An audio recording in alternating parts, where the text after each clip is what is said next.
Hello, friends. Robert Bevan here, author of the Caverns Creatures series of comedy, fantasy novels, and short stories. With me is Sam West, and today we're talking about the spell Mind Spike. Oh, or actual spike of the mind. Sure, I was thinking like a spike into my brain. That's kind of what happens. I was thinking unicorn. Sure, another Ralupum's Psychic Lance moment. So this is a second level spell from Xanathar's Guide to Everything, cast out of an action range of 60 feet. Components, somatic, concentration, up to an hour.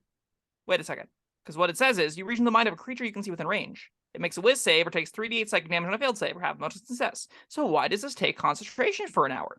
On a failed save, you also know the target's location until the spell ends, but only while the two of you are on the same plane of existence. While you have this knowledge, the target cannot become hidden from you and is invisible. It gains no benefit from that condition against you. Higher levels does bonus d8 for every slot above second. Don't do that. So, Bob, what do you think? All right. Right now I'm trying to figure out why it takes concentration. Because of the hour-long tracking. So because you know its location, you have to concentrate on it. Oh, that's annoying. But sure is. Well,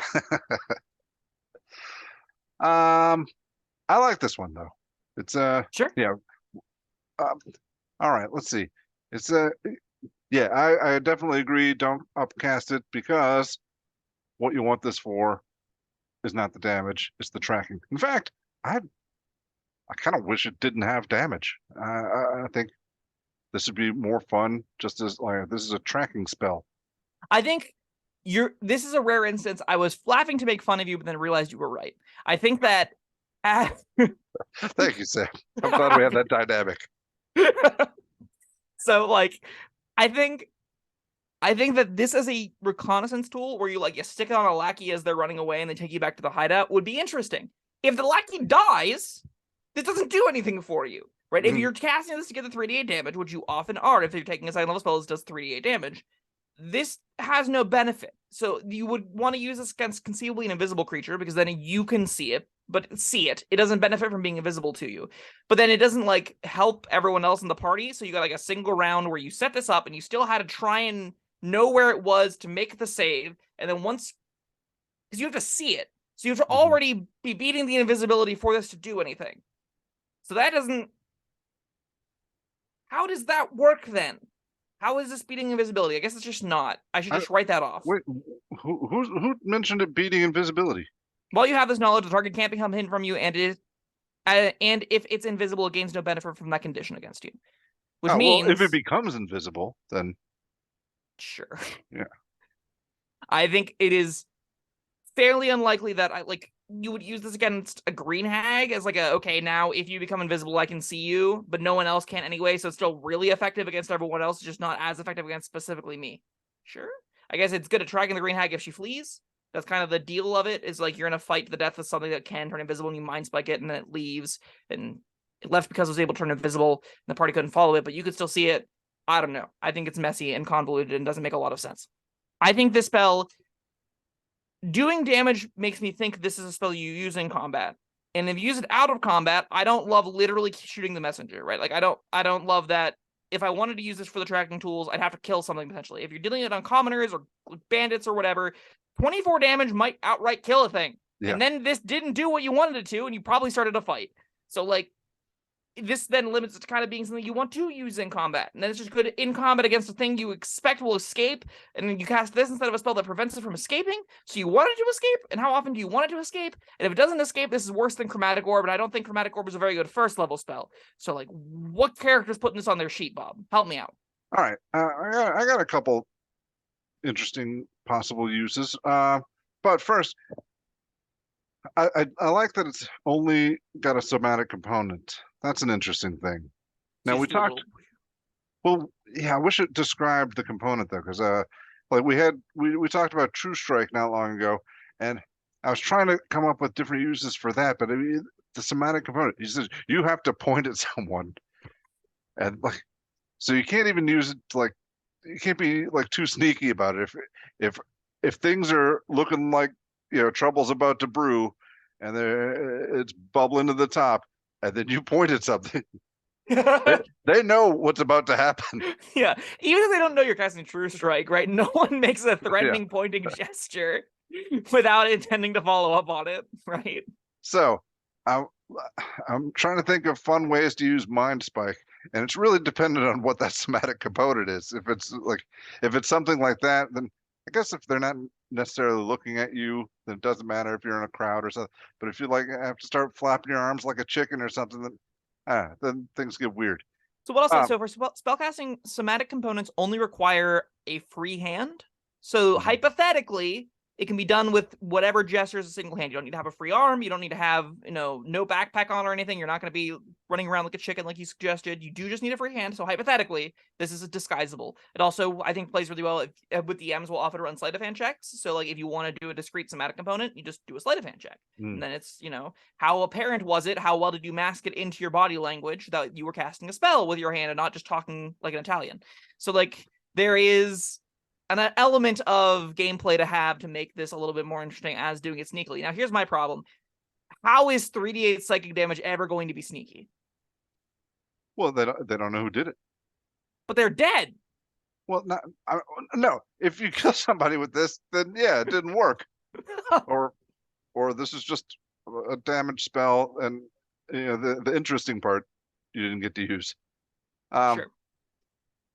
Yeah, that's why I think no damage at all. This could be fun. This could be like a better locate creature. I think I'm on board with this being a lot more interesting if it didn't do damage. I think that I would be fine making this like a first level spell. Just be like, yeah, you tag something and then you can follow it. That seems really, really cool. That's not what this does though. This does damage first. So you can't tag like a squirrel. Right, the squirrel dies. The captain of the guard though, he's got enough hit points to get through this. You're just walking down the street, but you want to know where the king is hiding. So you just and then he just freaks out. But then has the worst migraine of human history. Yeah. And then hopefully within an hour he goes and chats with the king. I don't know. That's one potential use. So I'm interested. I want to see for this potential use case, I want to know how much HP we're looking at here. So 3d8 damage averages like 15, right? We're around 15 damage on this kind of character.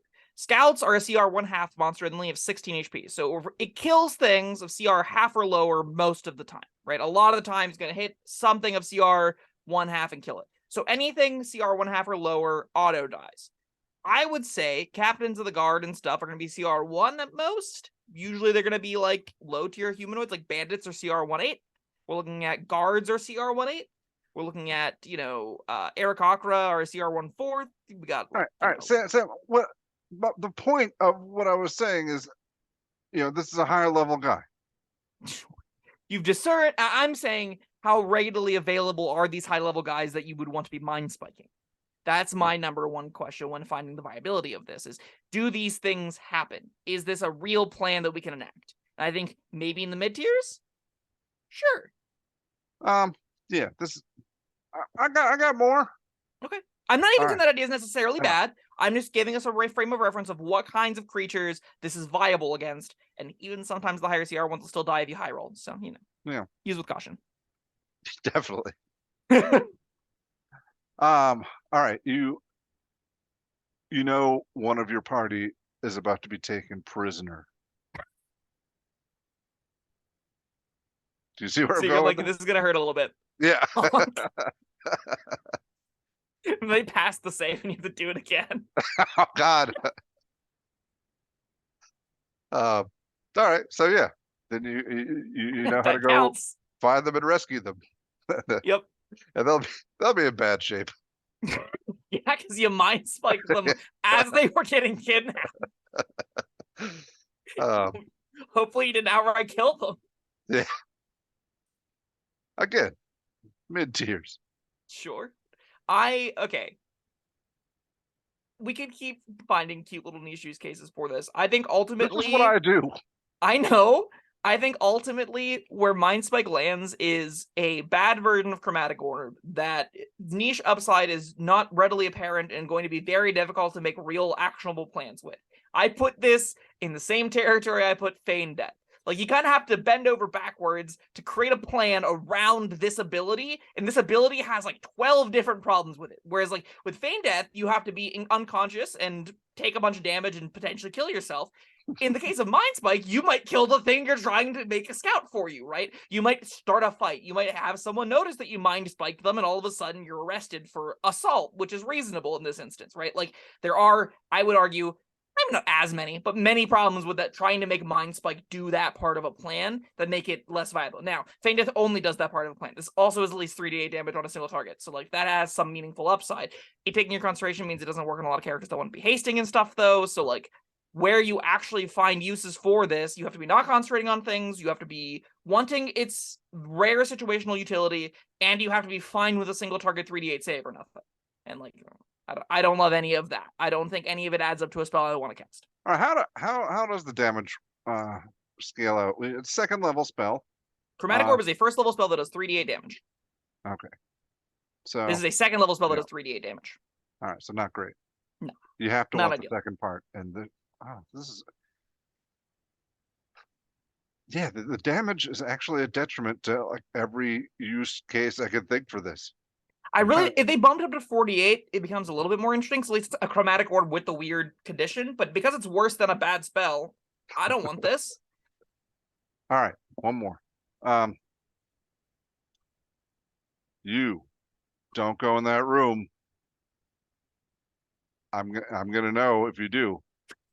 You know how I'm gonna know? Mind Spike. Yeah. That's really leading with the stick. There's no carrot involved. And if you think this was bad, just wait to see what happens if you go in that room. I do actually really like that specific use case. That's very cute. Maybe there's more like that. Maybe I'm underrating the utility here. Maybe more creatures that I think, especially, again, and probably in the mid tiers, that ability is a little bit more relevant. I just think if you're doing 3d8 damage, then you're starting a fight. So maybe not. Maybe there's some tables where you can reasonably threaten and intimidate people that I got like 600 or like 100 HP with this in a reasonable fashion, and it's not like, you know, they're suddenly going to be brawling with you, but you've left a message. Maybe there is some use case for it there. I think it keeps it at a 2. I don't think there's anything else beyond that. All right, you know what? How about this one?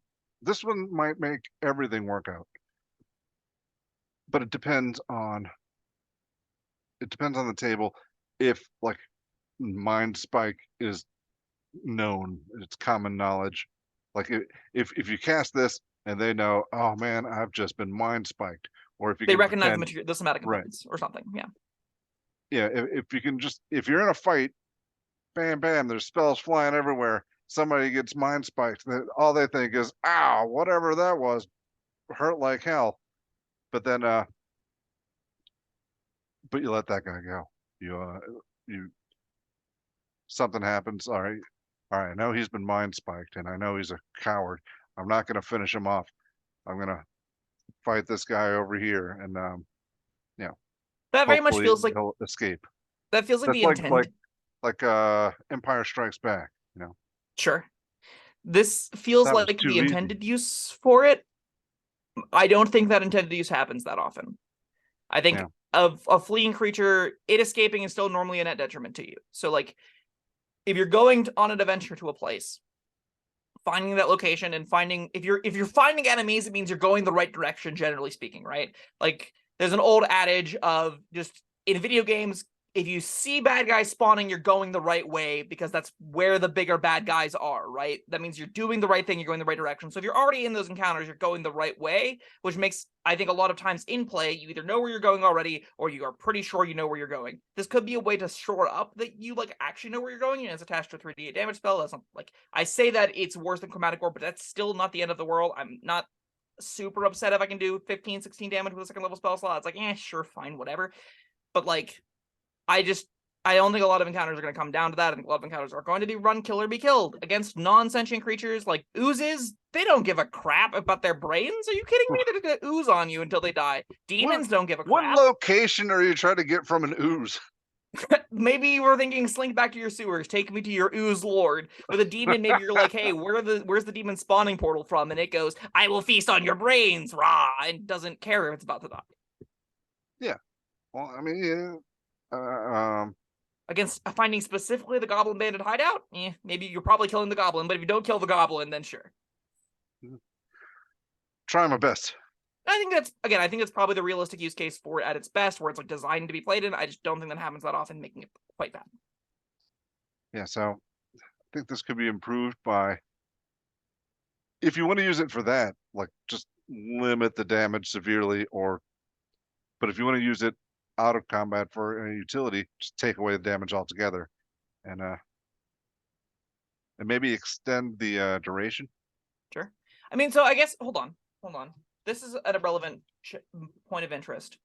Spell Hunter's Mark exists. We know that. Yeah. And Hunter's Mark marks the target.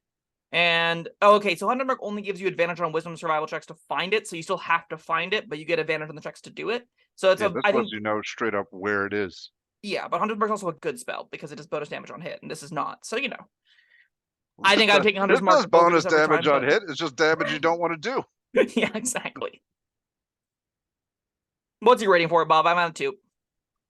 I'm gonna give it a 3 because I think there's fun to be had, even if it doesn't work. I definitely think this can be that kind of spell where you have a really stupid, silly plan where you're like, as long as you don't die, Mind Spike. All right, yeah, 3 for me. Potential for fun is worth another star. Commenters, let us know what you think in the comments. How off base am I, or is Bob? And yeah, what uses have we missed? What do you use this for? Yeah, and how do you get around that? If you want the utility, how is the damage not a detriment to it? Let us know. One other shout out. I wrote a large piece on every single psychic damaging spell in the game, and this should be included on that list somewhere. I don't remember what I rated it there, but it was probably pretty poor. All right, go check it out. All right, well, thank you, Sam. Thank you, everyone, for joining us. Leave some comments and likes and subscribes, and I think there's a bell or something. Do it all. Hit all the buttons. All right, bye-bye. Thank you for watching. If you found this helpful, informative, or entertaining, I'd really appreciate it if you hit the like button below. You needn't smash it. A gentle tap will suffice. If you want to see more videos like this, subscribe to the channel. And make sure you check out the links in the description, where you'll find my Caverns and Creatures series of comedy fantasy novels, Sam's full review of the spell, and other fun things.